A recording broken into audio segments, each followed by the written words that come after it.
All right, everyone. Welcome back to the Axis and Allies adventure. We are doing pretty good, all things comparatively. We've regained a lot of control over here, and if everything goes well on this next turn, providing the US doesn't take France here, we should be able to take the match, as we need 5 major cities in order to win. Or not 5, 9, and we just need one more.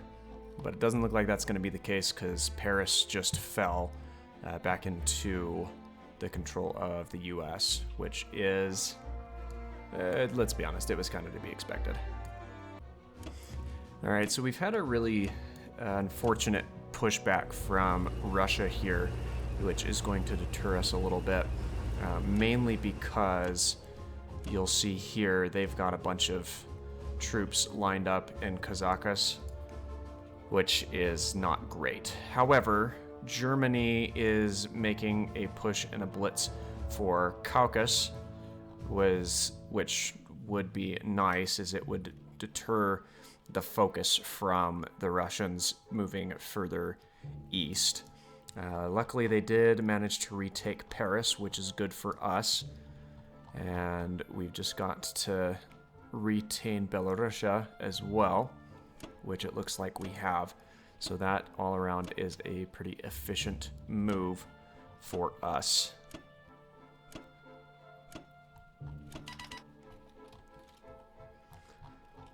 All right, so fortunately the UK can't really do anything here. They can't build anything out of this zone, even if they do manage to retake it from us, which it looks like they probably will. They've got one more unit. Actually, we might be okay if we can take one unit with us, which we did. So that is good, because they're not going to be able to move units into here, allowing us to build some defenses out of India on our turn, which is right now. So let's go ahead and see what we can do. Unfortunately, I don't have a victory city that I can conquer, which is going to be mildly problematic. So let's go ahead and purchase ourselves a few tanks. I want another fighter. I've got 2 transports here. That should be sufficient for what I need for now.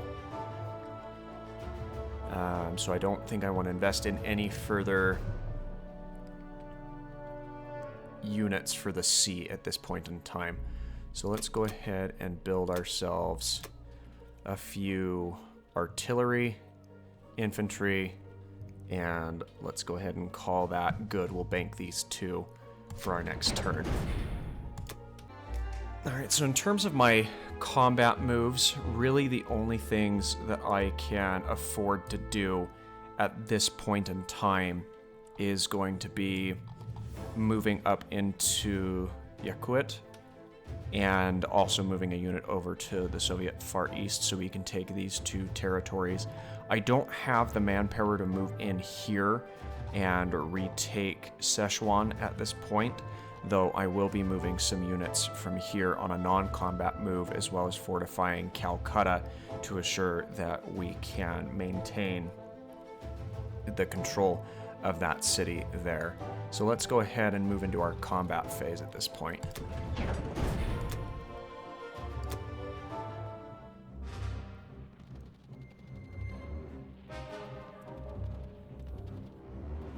Alright, so in terms of our combat phase, this should be pretty routine. I'm hoping to get out of here with minimal damage taken. And we do get the 1 hit that we need onto the infantry, and they are going to score a hit on us. So we'll go ahead and accept a hit on one of our artillery there, especially because we've got one in the neighboring province we can move over if we need to. And that'll do it for our combat phase on this turn. Alright, so in terms of my non-combat, I've got to fly these planes out, so we'll go ahead and bring them in to fortify Anhui. I'm fully expecting Xinjiang to fall to whatever push the Russians are going to do. But I'm hoping to deter the Russian infantry here from moving any further in to the mainland. Additionally, we'll be bringing in 2 infantry, a tank, and an artillery, and leaving them here in Kwangtung using our transports. And since I learned my lesson from the last time, we will also be moving every single one of my naval ships to this coast as well. Apart from that, the only other thing that I have left to do is go ahead and deploy my units, so we're going to go ahead and do that at this point in time.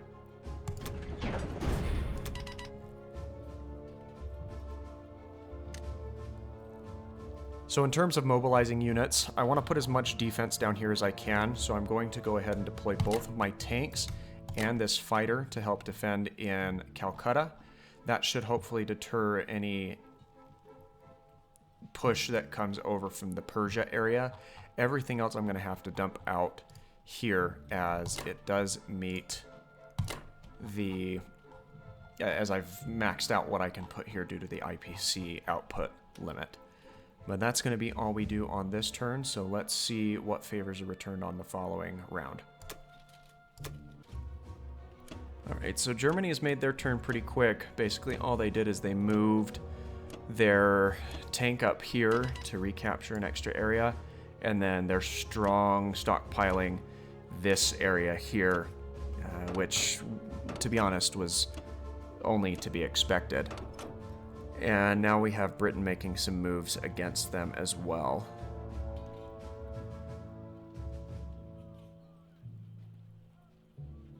And it looks like they're targeting Leningrad, and they actually were able to conquer that and take that back. So that's not exactly what we're wanting to see, especially because Leningrad is a victory-bearing city.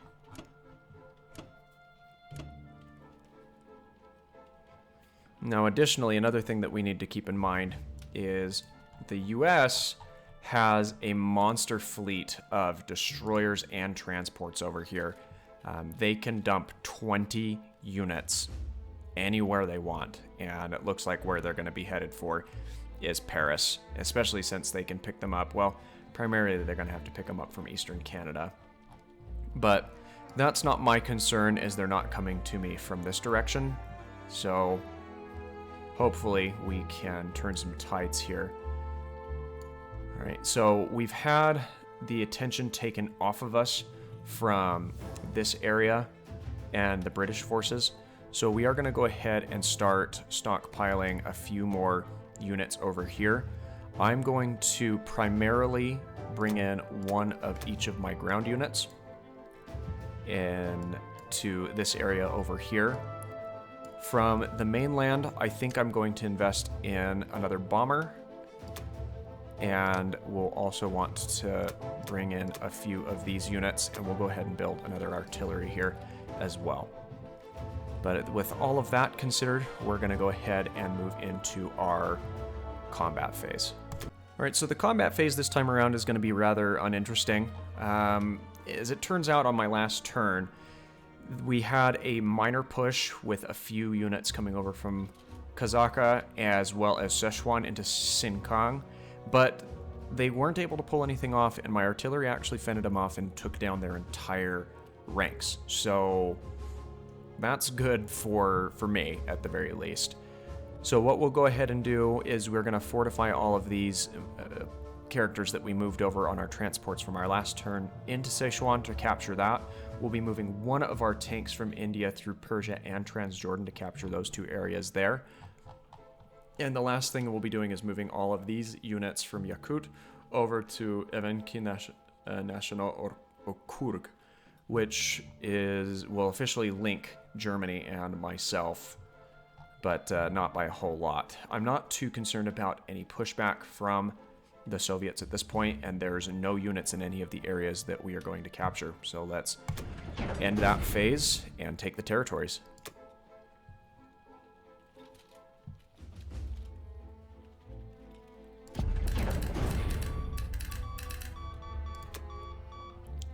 Alright, so that was relatively uneventful, but still productive.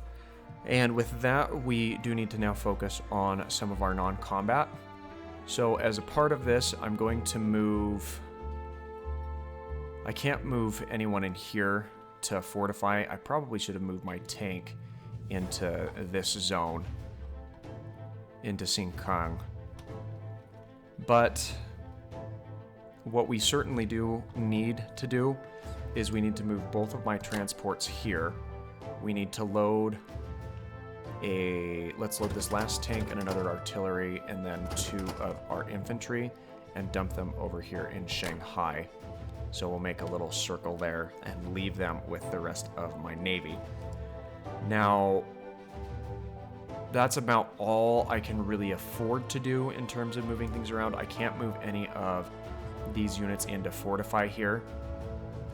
So what we're going to end up doing is I'm going to let this zone fall where it may, because if needed I can push in on both sides on my next turn, though I'd prefer not to, because this has got more of Vologda has more IPC value to me. So let's go ahead and end our non-combat phase and go ahead and get some new units placed.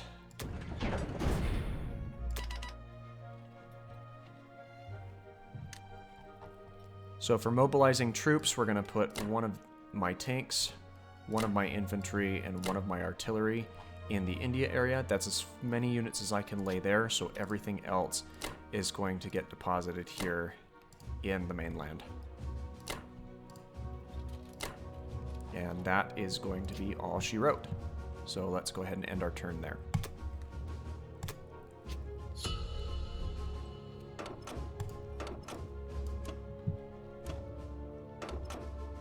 Now the US is docking less characters than I figured that they may have.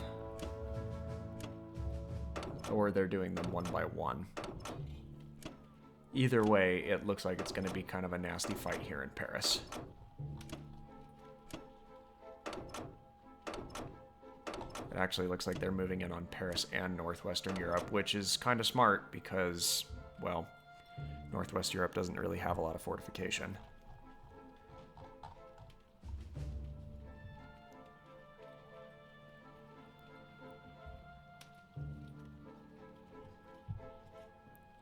And it looks like they've taken France and Paris as well as Northwestern Europe.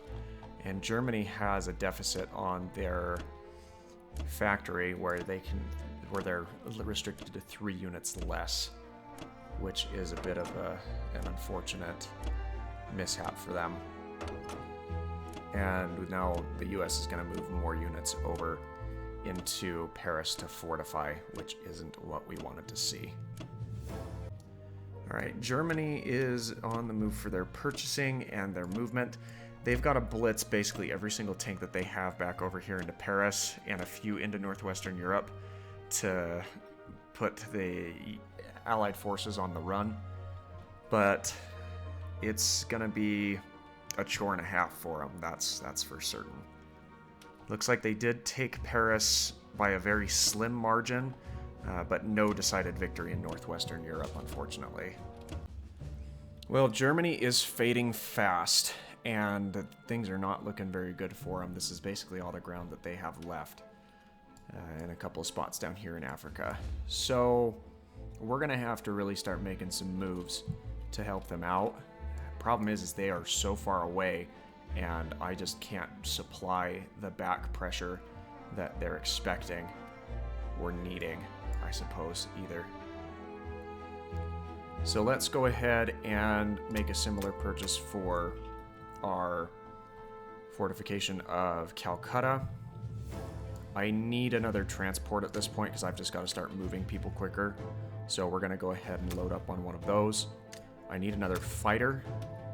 And then from there, we're going to go ahead and max out, or almost max out, what we can expend in other units. So that's going to be it for the purchasing this round.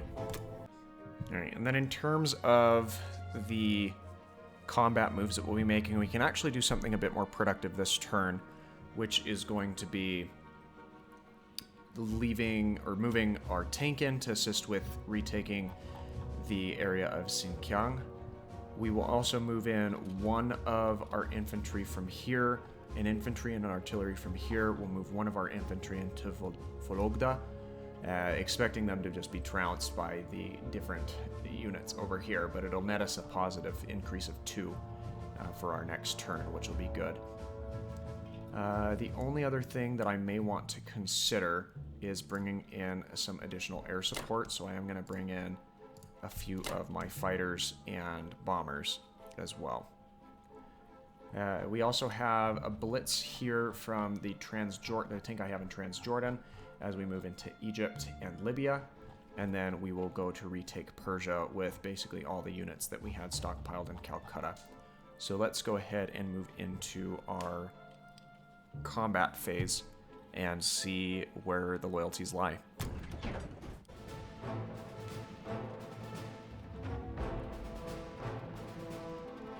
So first off, we have the combat in Libya, which should be pretty good. We've got one tank against one bomber, and bombers are terrible at defending. So hopefully we can take them out on this first turn and suffer no return fire, which we didn't have any return fire, and that is good because it nets us a win of 12 with no losses and an additional 3 IPC gained. So that is good for this area, though, well, I guess we didn't gain any IPC from Libya here. We liberated it on Germany's behalf, which I'm sure they'll be grateful for. Now, on to the next. We have our combat in Persia.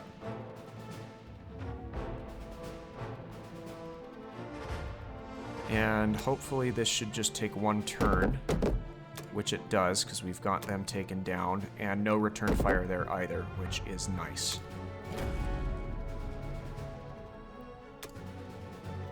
So far, we are net positive on our exchanges. Now, the only other combat we have is up here in Xinjiang, so let's go ahead and move into that.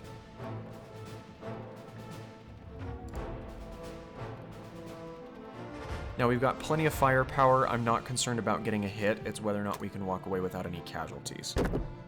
And look at that. Our infantry gets the hit that we needed. And unfortunately, there is some returning fire, so the guy that scored us our hit will be the one that takes the fall. But all around, a very effective and efficient round.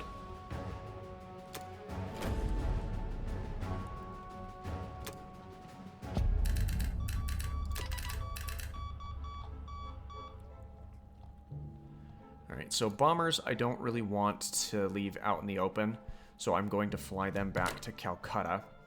I'm going to fly all of my planes into Sichuan or all of the ones that participated in combat here, into Sichuan to help fortify. That way, if I get any counterattack from Kazaka, they should hopefully come over to Xinjiang. In terms of moving units on non-combats, I feel like I should start moving my artillery away because the US just doesn't have any means or need to jump over the gap here, and it'll be quicker for him to come through and help in this area, as I'm fully expecting this guy to get demolished on the next turn that the Soviets have. Now, since I have a transport coming in, I have to protect it, so we will be moving my entire naval fleet up into the sea zone where I will be dropping it. And I may as well move these planes from Yunnan over to Sichuan as well to help fortify there. And these bombers I can go ahead and fly into Calcutta so they provide more assistance. So let's go ahead and call it there. Right, at this point we've got to do some placements. So we will go ahead and place one of our tanks, one of our infantry, and one of our artillery here in India. That's as many as we can place there, so every other unit we have is going to go into our mainland factory or the neighboring sea zone. So that's all the mobilization that we have, and that's all we're going to do for this episode. Please smash the like button if you're enjoying, and let me know any other input you have in the comments down below. Until then, we'll see you again with the next couple of rounds in this game on Tuesday. Take care.